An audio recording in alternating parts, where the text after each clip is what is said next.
All right, so here's the first hot take from Conman Artist on Twitter. Brandon Hyde is fired before the All-Star game. The O's sell at the trade deadline, miss the playoffs in a super weak American League, and their window begins to close less than 3 years after opening. Just insane Elias has done such a poor job supplementing the roster since 2023. Now, it's been a frustrating time for Orioles fans so far this year. As you can see, 13-18 so far on the season. They have won their last couple of games, but this has been a terrible start for the Orioles. Now, not all is said and done. You take a look last year, the Astros got off to a terrible start. They were 10-20 at one point, ended up making the postseason. The Mets ended up making it to the postseason, made it to the National League Championship Series. A couple of more here. The Nationals in 2019 won the World Series. The Marlins in 2003 won the World Series. So this Orioles team, I think, has enough talent to be able to get themselves turned around, but they're not off to a good start, like I said. And the main problem has been the pitching, and that was the main concern coming into the year, right? Corbin Burns going to the Diamondbacks. They didn't really do much to replace him. You signed a couple of guys like Tomoyuki Sagano, Charlie Morton, but that's not really Corbin Burns. And as of right now, they are seeing terrible results. They are 30th overall in starting pitching. Fangraph wins above replacement, 5.76 on the ERA, a 5.56 on the FIP, 6 strikeouts per 9, almost 2 home runs per 9. This has been absolutely terrible. And they've been ravaged by injuries. Zach Eflin, their ace coming into the year, going to be beginning a rehab assignment here shortly, but he hasn't really been able to pitch all that much. Grayson Rodriguez, who knows when he's going to be coming back. They're looking at getting him another MRI in a few weeks. So you're looking at least a couple of months before you see Grayson Rodriguez. Chase McDermott, as of right now, there is potential with him. He's currently on a rehab assignment. So now getting back to what they have, you brought in Tomoyuki Sagano. He's been okay so far. 6 starts, ERA at a 3, but I worry about the FIP.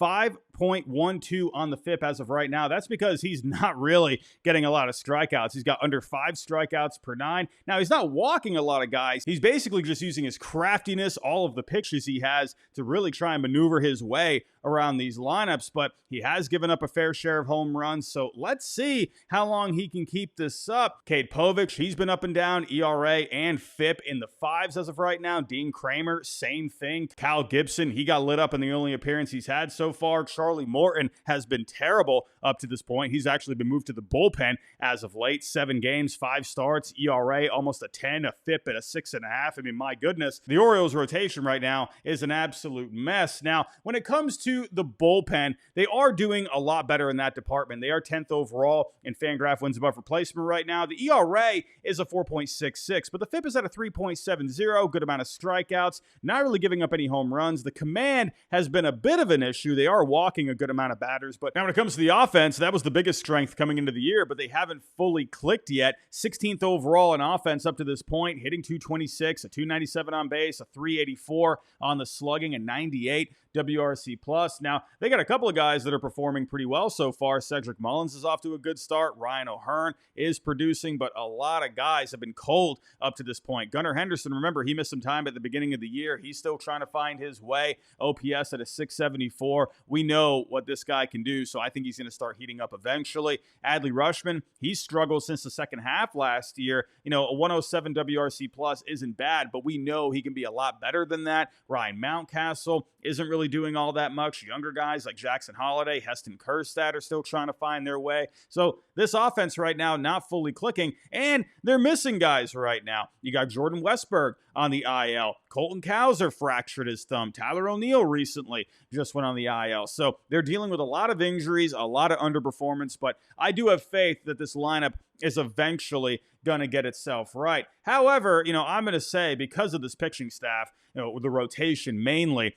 I'm pretty concerned about this area of the team. I mean, sure, maybe you could get Zach Eflin back and he can really help out this rotation, which I think if healthy, he could absolutely do that. But is Grayson Rodriguez going to be back? I don't know. I mean, at this point, I wouldn't be surprised at all if he ended up getting Tommy John or whatever it may be. So I'm worried about this rotation. However, one thing that gives me faith about the rotation moving forward is they can add to it. They got good prospects in the minor leagues. They could go out there and make a deal for, say, Sandy Alcantara if they wanted to, or whoever else might become available. So I think the Orioles could definitely be players to add some starting pitching. I like the bullpen. They got some great arms back here, but they need starting pitching to really stabilize this team right now. Now, let's say they're not able to get it together by July. Let's say it's July. They still have a record under 500. They're not really in the postseason race. What could they do at that point? Well, they do have a lot of guys to trade if they were to go that route. I mean, as you can see here, you got a lot of free agents after this season. You got a couple of guys that are coming up on arbitration here. The guys that I think would be most likely to send elsewhere in a deal, Cedric Mullins, I absolutely think could get moved. You got Enrique Bradfield Jr. down in the minor leagues waiting in the wings, and with Cedric Mullins 1 year away from free agency, I definitely think they could cash in. Zach Eflin could definitely be a guy that could help out a contender. He's going to be a free agent after this year. Guys like Gregory Soto, maybe even Tomoyuki Sagano, right? They only signed him to a 1 year deal, so I could see a team looking at him possibly for some depth. Maybe Ryan Mountcastle if a team's in need of a DH or a first baseman. Ryan O'Hearn, same thing. So they have some guys that have value that they could trade away. Now, will the Orioles actually be sellers? My take right now is I'm going to give it a bust. I think this Orioles team just has too much talent at this point. I think they need to get some guys back from the IL. I think they need to get a bit more consistent when it comes to the offense, get guys going a little bit. And I think Zach Eflin coming back, if he can stay healthy, that's going to be a huge lift for the rotation. And Sagano, he's been able to get away with murder at this point. Let's see if he can keep it going. I mean, the guy's crafty. He's got a lot of pitches to play with, so maybe he can keep figuring this out, and he's kind of like an anomaly in the major leagues. So, yeah, the starting pitching is not looking good for the Orioles right now, but I could see them doing enough to stabilize themselves while this offense get themselves clicking. And the best part is their bullpen is very strong. So overall, I'll give it a bust as of right now. Now, when it comes to Brandon Hyde, if they continue to struggle and they end up being sellers at the deadline, I don't see a scenario where he would stick around. You had a team that won a lot of games over the last couple of years. You did have a good amount of talent here. And if they end up falling out of it, I just don't see a scenario where he's still going to be in Baltimore after 2025. But I do think Mike Elias deserves a lot of the blame. Sure, Corbin Burnes may have had his heart set on going to Arizona, but all you did to replenish the rotation was Charlie Morton, Tomoyuki Sagano. That's all you could do. I mean, I don't know. I feel like you could have done a better job. Ownership was willing to spend money, and he couldn't pull the trigger on anything, not even a trade. I know they did just trade for Corbin Burnes last offseason, but I mean, you couldn't find anything to replace Corbin Burnes in the rotation. Again, the best you could do was Morton and Sagano. I don't know, but I definitely think Mike Elias deserves some of the blame. If they become sellers, I mean, that would be another chance for him to replenish that farm system even more, and it's already got a lot of guys down there. It's already turned out a lot of pretty solid prospects, so who knows what will end up happening here. But right now, I'm going to give it a bust. I just don't see the Orioles being sellers as of right now. Now, it's the beginning of May. This could definitely change, by June 1st. We'll see what ends up happening. But like I said in the beginning of the video, a lot of teams have turned it around in the past. But I definitely think the Orioles could be interesting at the deadline if they don't turn things around. Also, everyone, just want to let you know that we are partnered with Underdog Fantasy, and they got a new mode right now called Ladders Mode, where you get bonus multipliers if you keep hitting on your picks. So if you want to test out your expertise, go use my code Hyde to get up to $1,000 in bonus credits. With that said,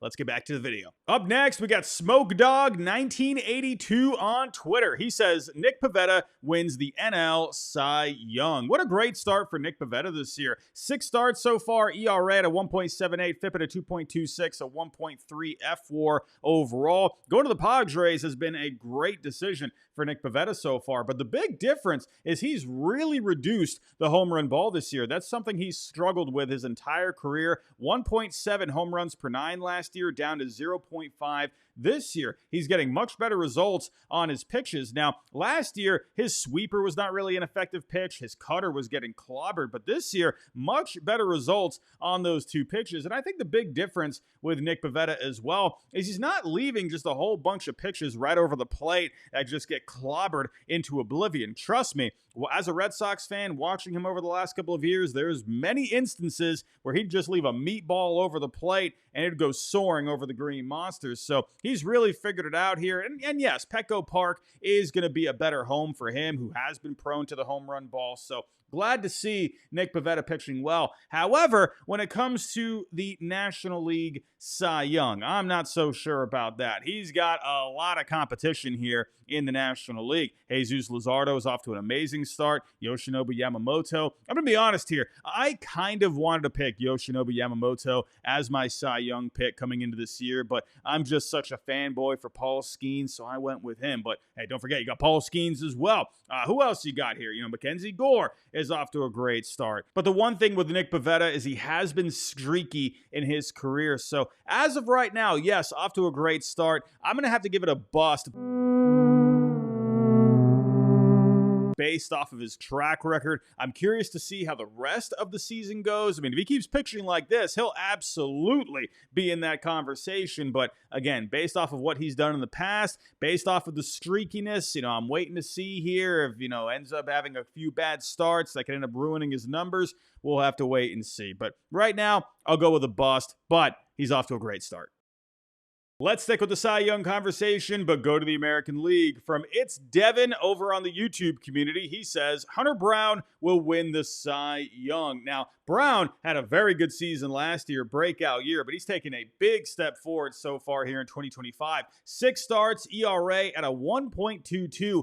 FIP at a 1.81. Are you kidding me? Now, he is off to a tough start today as I'm recording this, but let's just pretend that's not happening. Now, as of right now, he's got 9.7 strikeouts per 9. The walks are under 2 per 9. 0.2 home runs per 9. Those are very good numbers. But like I was saying in the National League, there's definitely going to be some beef in the American League as well. Tarek Skubal, the reigning Cy Young winner, he's off to a great start. ERA at a 2.21, good amount of strikeouts. Garrett Crochet, he was my pick for the Cy Young this year. Off to a very good start with the Red Sox so far. Now, with Hunter Brown, the only thing I wonder is if he's going to have enough strikeouts by the end of the season. That's a big number when it comes to the Cy Young voting. The voters love the strikeout numbers. They love looking at the ERA, but they also love seeing how many guys you can strike out in a year. Now, he does have a decent amount of strikeouts. I just wonder if it's going to be enough, especially going up against the guys like Crochet, like Skubal, who are also going to have good ERAs by the end of the year. So I think Brown will be in the conversation. So as of right now, sure, he did have a good year last year, but I think he still lacks a bit of a track record to be considered a Cy Young favorite. And I think he is just lacking the strikeouts at this point. And especially when you're going up against guys like Skubal and Crochet, it's going to be hard to top those guys in those numbers. Now, if he can keep that ERA at a minimum, I don't think it's going to end up being a 1.22 on the year, but if he keeps it extremely low and he's got a decent amount of Ks, why not? But in the end, I think someone like Skubal or Crochet are going to end up winning it, so I'll give this a bust.